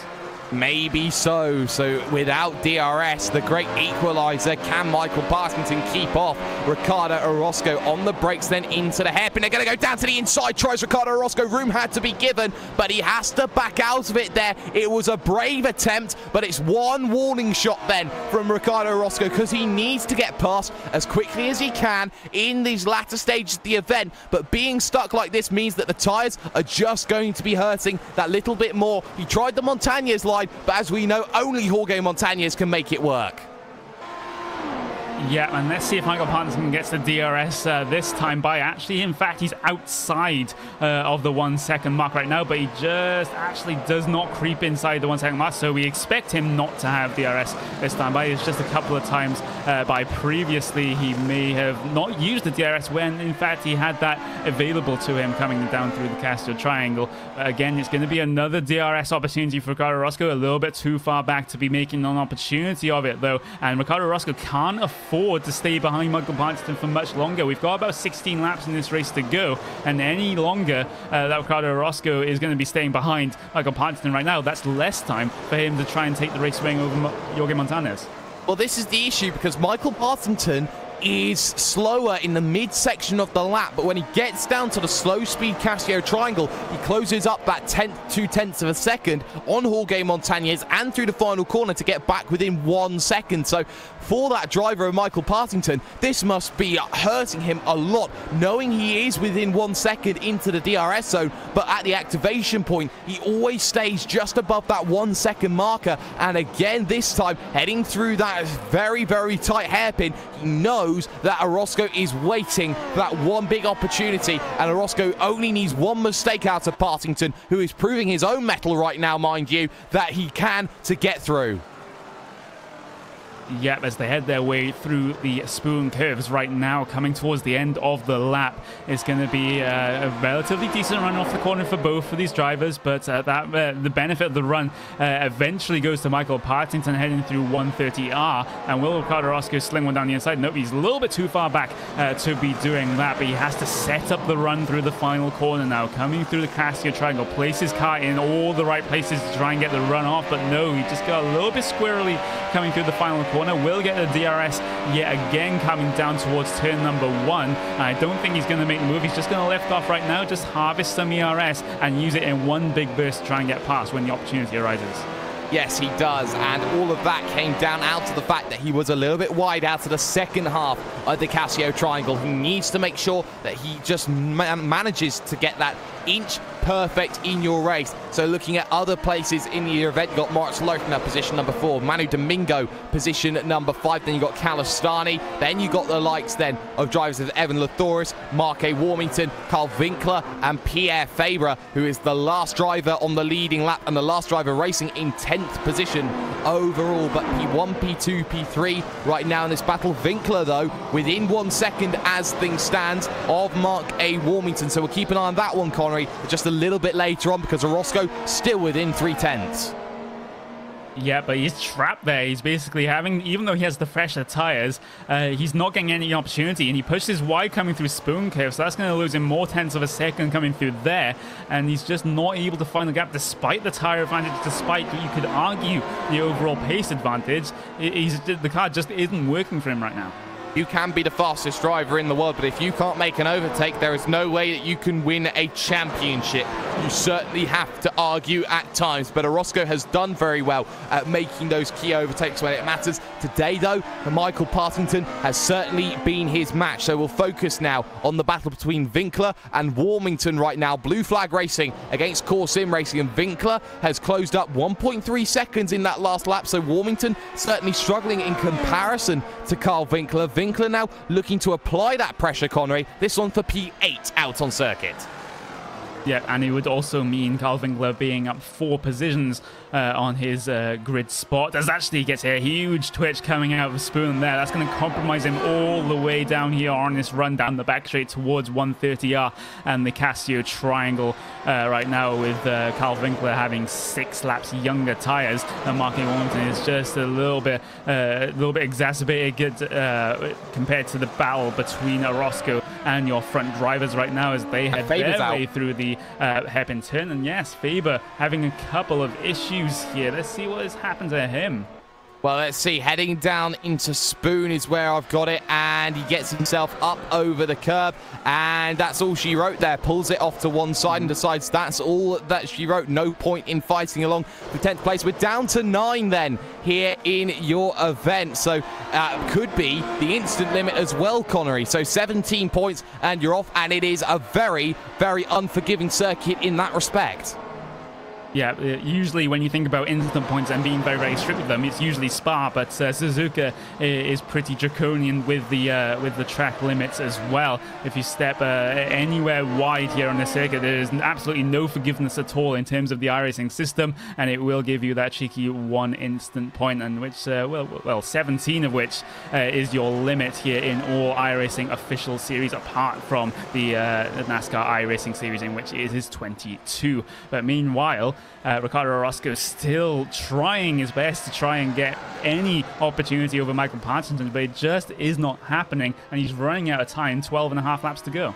12.5 laps and still half a second behind, but Winkler now in the battle for P8. The final 2 positions out on circuit here, going at it hammer and tongs into 130R, within a few tenths of a second of each other. Winkler thinking about making that move, not going to be able to do it into the triangle. Again, a little bit twitchy though from the driver of Mark A. Warmington, and not the best run off for the exit there from Winkler, but will be in that DRS range to make something happen. Gap 3 tenths, 2 tenths, looking for 1 tenth. Defensive line looking to be taken here by Mark A. Warmington, and Winkler thinks better of it. Wasn't close enough to make that move. So close, but no cigars given.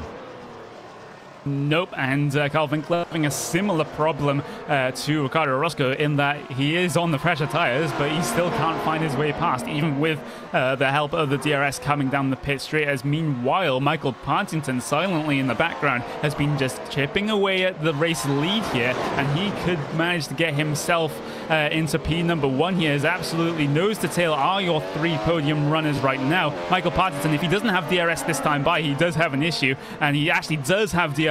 Will be able to try to defend from Ricardo Orozco. Orozco has the run and the slipstream as well. Will he sling it down the inside? He goes for the move down the inside for P2, but no, he's still not getting the opportunity. In fact, he did get the opportunity, he just isn't taking it. Meanwhile, Carl Winkler, Mark A. Warmington side by side coming out the hairpin turn as well, and that's going to be Mark A. Warmington on driver's right-hand side, but while Carl Winkler will have the inside line for Spoon Curve, and he will take the position. Oh, great move at Spoon there. Winkler through, but Orozco, that's the closest he's been to getting past Partington, and still it's not going to be enough. Better on the brakes was Michael Partington. The top 3 were split by just 7 tenths of a second, and all that came from Michael Partington not getting the run out of turn number 17, the crucial turn 17. So now he's got to do that work again compared to Jorge Montañez. It was a poor lap from the Thrustmaster Movano driver, 135.1 it was overall. So now he's got to think, I've got to stay safe, as when they cross the line, it's 11 laps to go in the event, and Orozco closer than ever, Connery, right now to the back of the driver of Michael Partington. Yep, and this is setting up for a brilliant grandstand finish here, with coming up to around about 11 laps to go in this event, and any one, at least 3 drivers, I'd say, is in the running to take the race win here. Perhaps you have to kind of start as this race goes on, and as Ricardo Orozco stays behind Michael Partington, then you kind of have to favor Jorge Montañez to take this race win. But as soon as Ricardo Orozco gets past Michael Partington, maybe this time by, but Michael Partington has the DRS, but Ricardo Orozco also has the double slipstream ahead of him, not going to make the move down the inside. He has a little bit of a look at it, moves his car towards driver's right hand side, but as I was saying, the longer Ricardo Orozco stays behind Michael Partington here, the more the odds look good for Jorge Montañez. But as soon as he gets Ricardo Orozco gets past Partington, then odds are all bets are off, and then it's going to be a dice for the front of the field. It's the great waiting game we're looking at for the moment. Orozco trying to get past Partington. Partington closing to Montañez. Montañez at the front of the field with just a little bit of a buffer right now. In comparison, at times Montañez was the quickest of the 3 on that last lap. And there's a slow run down to the inside. Tries Orozco. That's not going to work to the outside. He will have to try. There was an opportunity. Not the best run off of the exit there for the driver and Michael Partington. Little bit hung up on the curves, but still he holds on to it. And Orozco, he thought he had it. He didn't have it, Connery. Nope, and those are the opportunities you just have to take as a racing driver. As you see your competitors go off wide or have a slow run ahead of you, you have to be taking those opportunities. You have to be capitalizing on them, and Ricardo Orozco hasn't done that, and he's still behind Michael Partington, in fact with a larger gap than when he started that battle. Unbelievable. So Orozco has had 3 or 4 half chances, shall we say, but nothing clear cut to make that major move down onto the inside. Still within the 1 second window. 10 laps to go as they cross the start finish line in Mie Prefecture, Japan, and it's the top 3 different drivers of 3 different teams all going for the race victory. Will it be Movano? Will it be Evolution Racing Team? Will it be Positive Sim Racing here in a battle in the iRacing Grand Prix Series? And this is what it's all about, Connery. It's about close battling, and it's about fair battling, as it has been for these top 3. Yeah, it has been very fair indeed, and good racecraft all around for the front of your field here as they start to spread out because of the dirty air coming through the S-curves and Dunlop heading into the Degners. So this gap will close up when it comes time to break for the hairpin turn, which is now the next corner here. And I don't think anyone's going to be close enough to make a move just yet. They're just biding their time as Parkinson goes deeper on the brakes of all three of them, manages to close up a little bit to the race leader, but this can't stay this stagnant for long. Something's got to give. Something does have to give behind that, though. 1 second loss from Moritz Lohner to comparison of Manu Domingo. So the battle for P4, P5 will be looking to get a little bit dicey in the final 10 laps as well. Wider push there from Partington out of Spoony, off camber corner of Spoon Curve. And that's going to allow the driver of Ricardo Orozco to have a good run here through 130R. Maybe sling one down the inside at the triangle chicane, shall I say. Bus stop. We're not at Spa right now, but now on the brakes into the right. Now the left, not able to close that gap, but it's through 17. You need the perfect run, and he gets a semi-decent run there through the corner. There will be the chance to use that DRS and the ERS slipstream, though, available for Partington, and the great equalizer comes into play again. 7/10 of a second between the top three with 9 laps to go. Yep, the only thing that's saving Michael Partington right now is having that DRS on the pit straight. If that wasn't in effect, then he'll be all gobbled up by Ricardo Orozco. But right now, he is just using that to manage to keep himself ahead coming down into turn number 1. I don't think he's really thinking about Jorge Montanez right now. As long as he stays within his DRS zone, he should be on for the P2 finish here. But we still have around 8.5 laps to go, and anything can happen as they head their way up to the hairpin.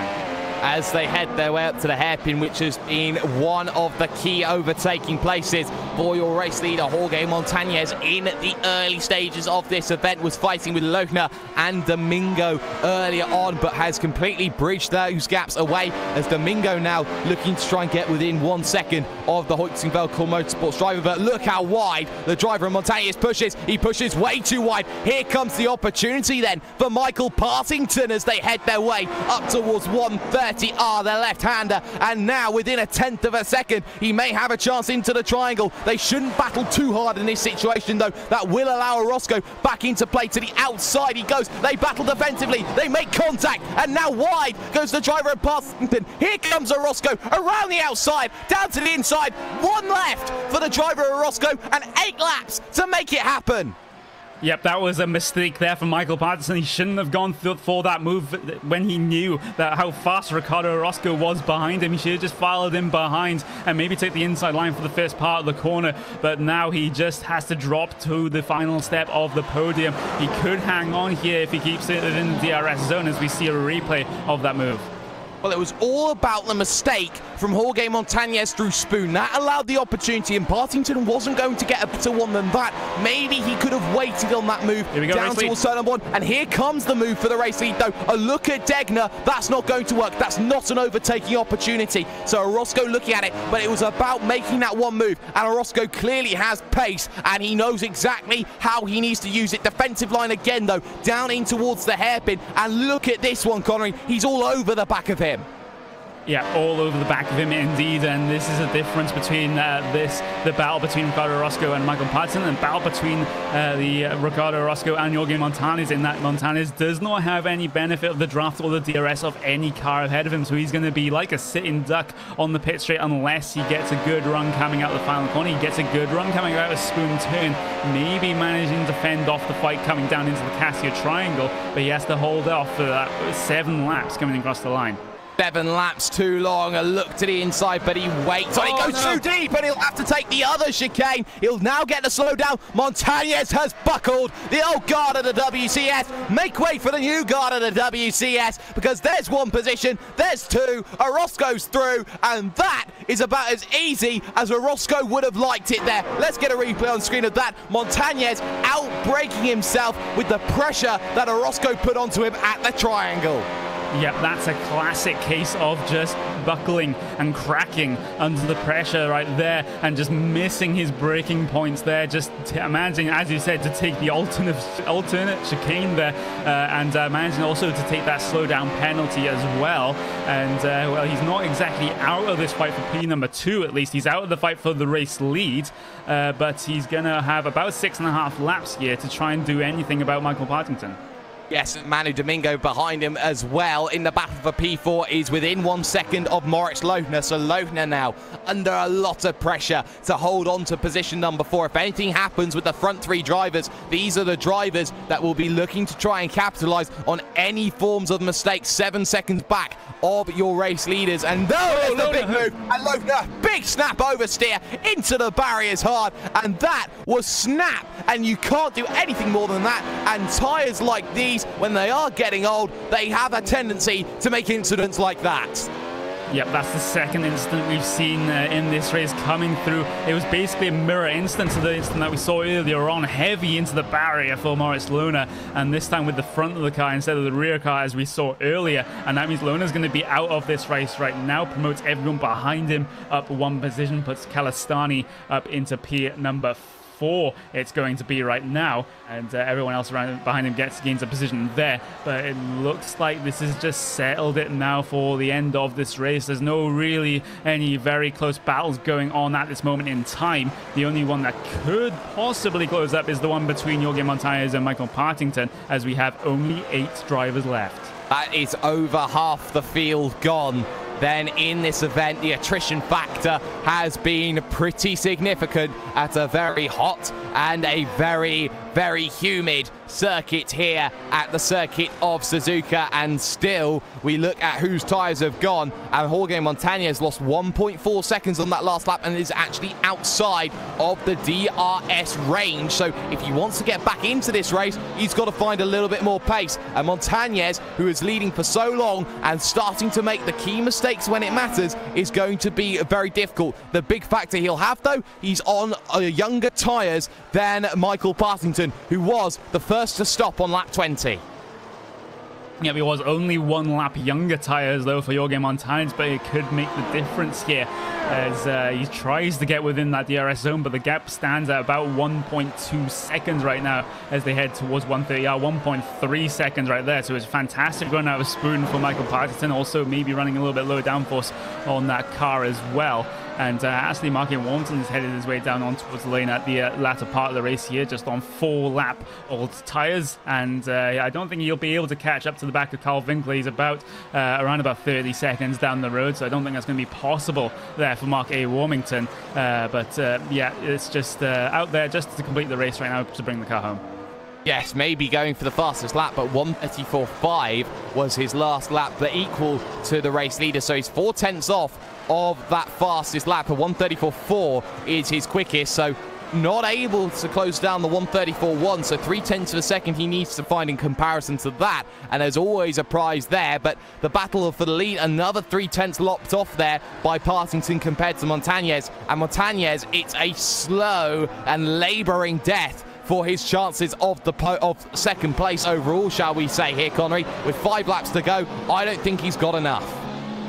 Yeah, and just to show an example of how much that Ricardo Orozco is being held up. Ricardo Orozco did a 1:34.5 last time by Michael Partington, a 1:35.1. That's 0.6 of a second that Ricardo Orozco has managed to pull over second place. That just shows how much he was being held up in those laps previous.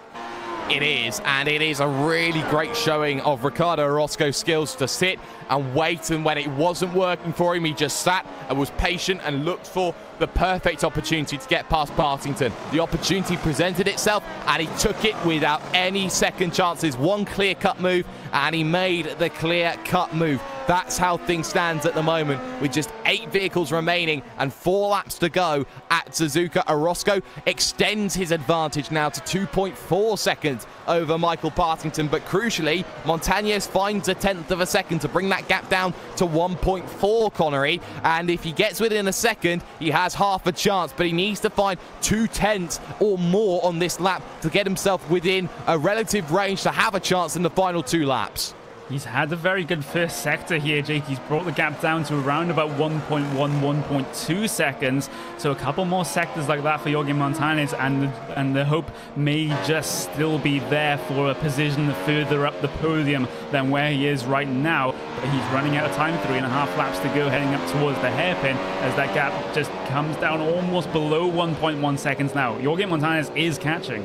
He is, and Thrustmaster Movano driver Jorge Montañez wants to prove it that he is worthy of a World Championship seat. He is a driver who got a very good result at Spa-Francorchamps in the World Championship just a week ago, and he knows exactly what it takes to race at the highest level. Slightly misses the apex though, heading through Spoon. That has been an issue of his game as of this race that we've seen today, and that should be enough to put him outside of 1 second yet again in through 130R. 3 laps to go when they cross the line, and I don't think Montañez is going to be able to do quite enough here through the Casio Triangle. We saw the gap at 1.1 as we were heading through the S's section, but as they come out of the final corner to start another lap, that gap from what was 1.4 seconds is now 1.5 seconds. 3/4 of a second lost in that one Spoon corner alone. Yeah, Jorge Montañez is losing too much time in the final sector. He's gaining all of his time through this first and second sector, but when it comes to the third sector, I don't think he has enough straight line speed in that car for one to manage to gain time on the straight, because on the straights, Michael Patton just edges out that gap all of the time, and there's really nothing Jorge Montañez can do unless he gets within the DRS zone, and he's running out of time right now, 1.5 seconds behind he is right now coming through the S curves. I think its time is done now for Jorge Montañez. 2.5 laps to go. A mistake then we think is needed. Michael Partington needs to just keep himself cool as he has been all season long. He has been pretty much the light to the darkness, or whatever other analogies you can put with him in comparison to Ricardo Orozco, but today he's just not going to be able to match that one, you wouldn't think, unless Orozco makes a big mistake. Little bit wide heading through Spoon there was the driver of Partington. That's going to compromise him. Montañez struggling as well, and the older tyres means that you've got to put more effort into turning that vehicle, and the more effort you put into turning that vehicle, Connery, it's going to mean you put more emphasis on a chance of spinning, and no driver needs that. Yep, almost half a tenth to be able to get in towards the DRS zone right now. So Jorge Montañez managing to stem the bleeding a little bit there as they head through the final corner. 1.1 seconds is going to be the gap across the line, but I don't think there's any time left for Jorge Montañez to do anything. Well, he's got 1 lap after this. If he can get within 1 second and have some major work on these final 2 laps, he has an opportunity to make it work in through the S's section, through 3, through 4, now looking through 5, 6 and 7 then coming along, because Dunlop Curve is the next corner that he will have to negotiate. Rounds himself through the long looping left-hander up the hill. It's always very difficult. Umeshima had issues earlier on today in that corner, very much so. Now into the Degners, and Connery, it's looking like he is getting within a second. Yeah, he is within a second right now on relative timings. Around about 0.8, 0.9 seconds is the gap right now. So could be DRS next time by for Jorge Montañez. And it's going to have to be a last-ditch effort as he doesn't get a great run coming out of the hairpin turn. That run goes to the driver of Michael Partington. Gap at 0.6 seconds right now. And if he can maintain that to the DRS activation point, he'll have DRS coming down the pit straight. But the thing is, DRS isn't really much of a factor on the final lap since the start-finish line is so far back. Yes, and that's crucial. So the only place he will get to use DRS is on this lap and then up towards 130R. So his last opportunity is that Casio Triangle. So with that in mind, Ricardo Orozco has already gone past the Casio Triangle, and he will start lap 53 of 53 out in front, and nobody going to be close enough to catch him. The gap between P2 and P3, though, is 0.7 of a second. That's not going to work into turn number 1, but Montañez now will have the bit between his teeth, looking for any form of mistakes out of the ERT driver, and trial by fire for Michael Partington in through the S's section for the final time. These two two are going to go in the battle for position number 2 overall on circuit, and still you feel that Partington has the measure over Jorge Montañez up through Dunlop Curve and now to the two Degners off camber. Make sure that you get this right for the final time in your event, and there was no mistakes there, no heartbeat skipped from either driver, but Montañez was cleaner and was more resolute through that section. Montañez's favourite section to make a move. He'll run in deep, but he's not close enough yet to make it happen, and he's brought it now to about half a second out on circuit. It's got to be within 0.3 of a second to have any opportunity at Spoon for a move to be happening into position number 2. The off-camber Spoon, where Montañez has been struggling so much throughout this event. He misses the apex, and there's the chance gone. Montañez will not be close enough in the final lap of this event, barring a mistake from Partington. But to Ricardo Orozco, who will now head to the Casio Triangle, who has been faultless all day long, barring a couple of minor errors. He has worked hard for this victory and has proven again why he is a contender. Orozco wins here at Suzuka. Partington will hold on comparatively to Jorge Montañez, who needed one more lap, Connery. Yep, and I think it's another case of it being just one more lap, like you said, or another couple of laps for Jorge Montañez to be able to have any opportunity over Michael Partington. But that was a very, very interesting race, a race full of battling up and down the field. And, well, if it weren't for Kazuki Umeshima having a couple of issues there, then maybe he would have been in contention for the race win right here. But right now, it's PSR, Brazil, Ricardo Orozco on top.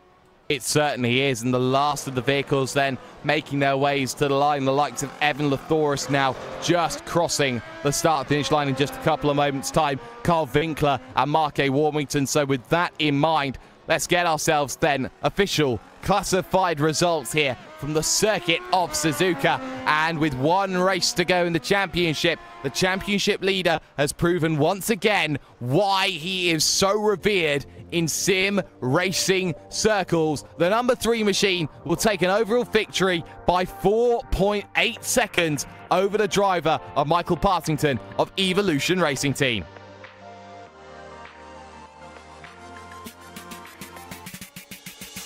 Jorge Montañez rounds out the podium, just one lap too far away for the end of that event. Manu Domingo finishes 4th with Matteo Calistani in 5th. Evan Lathoris finishes 6th with Carl Winkler and Mark A. Warmington, the last of the vehicles on the leading laps as the vehicles who had retired. It's a very long list. Moritz Lohner, Pierre Fabre, Simon Feigl there, Kazuki Umeshima from the race lead there, Kazuki Gun at his home race, Alexandre Valette. You got the likes of Joshua Rogers, Tanguy Pedrozzoli, Nicholas Rasmussen and Mikel Lamoureux, all failing to finish this race today. But for the time being, we're going to step aside for the moment. The post-race show coming to you after this. You're watching the iRacing Grand Prix Series on iRacing Live and RaceSpot TV.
Introducing a whole new form of racing to the best online racing simulation in the world.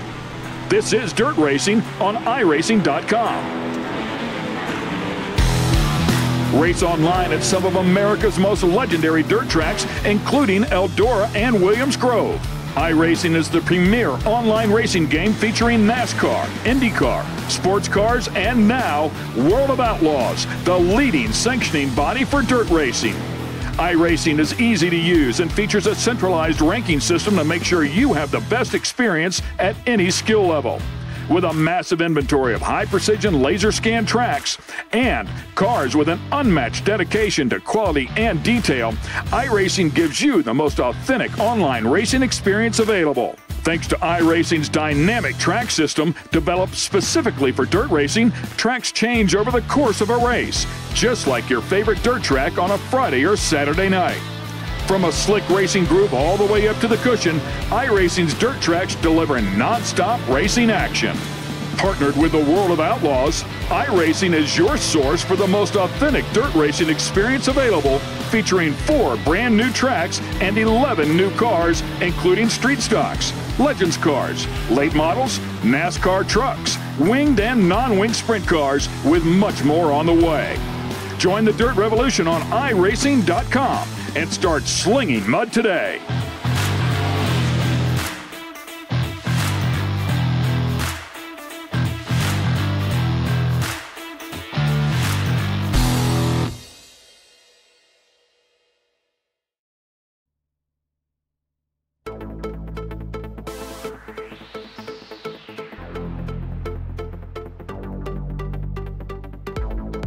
Welcome back, ladies and gentlemen, to the iRacing Grand Prix Series, streaming live on iRacing Live, brought to you by RaceBot TV. You're here on the post-race show, here after what was a beautiful race at Suzuka International Racing Course in Mie Prefecture, Japan.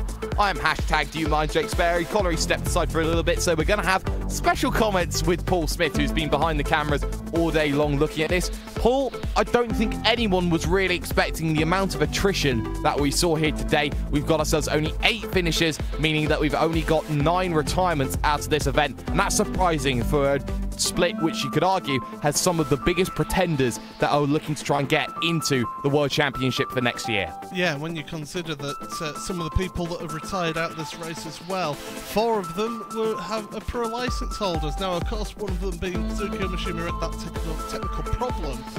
But still, you've got people like Orozco and Partington really giving it to some of these black stripe drivers, really pushing them on. It's great to see that, and it's going to mean that the road to pro is going to be absolutely fascinating. But not just that, also the world's fastest gamer as well.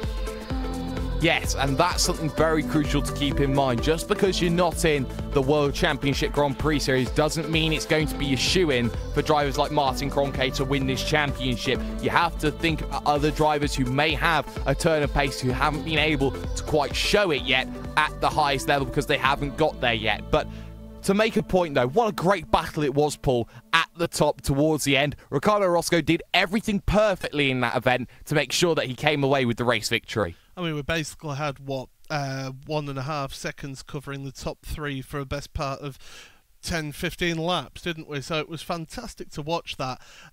Great to see the action. Unfortunate to see Montañez make that mistake. I would have wanted to have seen him and Orozco going at it lap after lap. I would have been intrigued by that battle. But in the end, Orozco forced the mistake on Montañez. He ended up losing those 2 positions. Partington able to make it through as well when he went in straight line that chicane. But fascinating, great race from those guys who did finish. And even Domingo and also it was Lerner, wasn't it, as well? Domingo and Lerner were having a bit of a battle towards the end until Lerner had that mistake around 2:10 as well. So, yeah, attrition has been really high in this one. And, Suzuka, it's an older style circuit. You maybe expect, if you make a mistake, you're in that wall, and that's the end of your race. And talking about older style circuits, the season finale next week heads itself back to Europe and to Monza. And the last time we were at Monza in the iRacing Grand Prix Series, Paul, we had a great showing from drivers likes of Mac Backham, Chembol Bassi. Everyone was in there trying to give it a race. One of the shorter races on the calendar, but one with a massive top speed difference. And I think those teams who are really looking to be good at that higher end, you're talking about teams like Apex who may decide to come in and race it, like Inex who may decide to come in and race it. Those sorts of teams will have a great benefit around that circuit. Absolutely, the experience of running around Monza, and it's crucial. You know, we've seen in these last few weeks, we've got what 2 or 3 of the tracks for the world's fastest game are have been running this series. It's great experience for these drivers who maybe wanted to push themselves towards that championship and that opportunity that's coming forward to them. To give them that experience to go, right, okay, let's see what works, what doesn't work with this car. Where can I make moves? Where can I do this? What can I do with the car setup? It's going to be fascinating, but Monza always produces fantastic racing. The only trouble spot is down into that first chicane with the start of the race. It's very tight, and you've got to have a bit of cooperation between you and your fellow drivers there. You certainly do. So it will be all about how you navigate the Variante del Rettifilo at turns numbers 1 and 2. But that's in a week's time. But for now, here this afternoon, that's all that we're going to have time for this evening, ladies and gentlemen. A big thank you to all the drivers, all the teams, all of you watching at home, and a special thanks to Blue Flag Racing for helping to support this broadcast. Don't forget, though, special thanks have to go out to Esteban Battles, Track Camera Packs for Gourmet, and also the likes of Apgineer and ATVO, the official graphics overlay at RaceSpot TV, and Werner Designs, the official graphics partner here at RaceSpot TV. But by no means are we done here at RaceSpot TV, because this is the first of a quadruple header which has classic IndyCar series coming to you with Will Vincent and Jack Stars. You have, of course, the V8 Super Truck Series heading to you from Watkins Glen, and of course the Skip Barber 2K World Cup from Oran Park Raceway. Make sure you check all those out later on this evening. But for the time being, that's been Paul Smith. That has been Connery Maddick. I've been #DoYouMind Jake Sparey. And Roscoe is looking like a menace. Who can stop him for the title? I don't think many can. Can anyone stop him, though, for what is going to be the road to pro? Well, you'll have to find out later on. Have a good one.